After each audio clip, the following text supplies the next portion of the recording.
In a stunning surge that is catching the attention of global investors, Viet Nam has made its debut in the ManpowerGroup Employment Outlook Survey, claiming the fourth spot globally of hiring optimism. With a net employment outlook of plus 47%, Vietnam is now significantly outpacing the global average of 31%. Nearly 63% of local employers intend to expand their headcounts, driven by massive business growth and regional expansion. The construction and real estate sector is leading the charge with a record-breaking 64% hiring outlook. Vietnam is also setting a digital pace, with 87% of companies already integrating AI into their workforce strategies.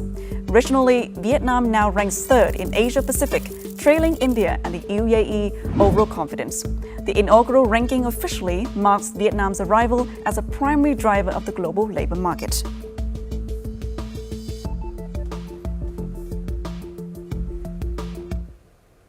And beyond the numbers, Tuesday's launch of the National Job Exchange marks a digital upgrade for Vietnam's labour market.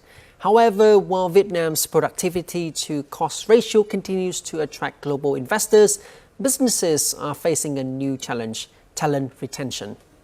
So how are companies evolving their strategies to meet these growing expectations?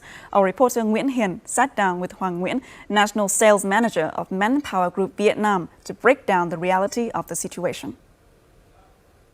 So thank you for joining us today. Thank you. Vietnam recently ranked fourth globally in the ManpowerGroup Employment Outlook Survey. How does this ranking translate into the real volume of hiring order from your clients?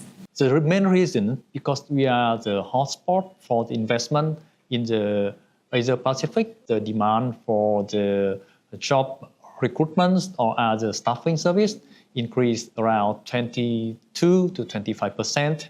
It's mainly we had a request from the manufacturing industries, from the semiconductor, and from the IT. With FDI disbursement at a 5-year high in 2025 and increasing productivity pressures, what should Vietnamese employers prioritize to strengthen workforce performance to meet global investors' expectations? FDI companies are willing to pay from like 400 even to 700 US dollar for 3 to 6 months with a commitment to work for the company.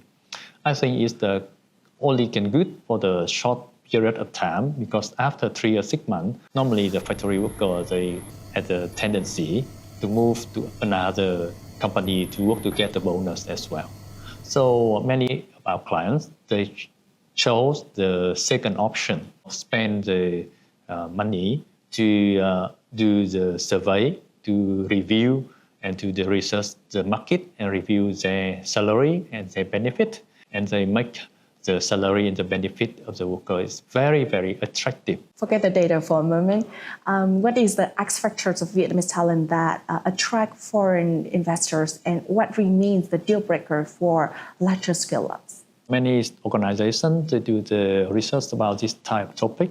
The Outram, the Amtram, the Korean Tram. Our clients in Korean, they had the research and they informed that with very small amount of salary compared to the Korean workers, but Vietnamese worker can get to the 80% of the capability and productivity compared to the Korean workers. The deal breaker is that, in Vietnam now, we experience like the young generation, they less commit to work in the factory.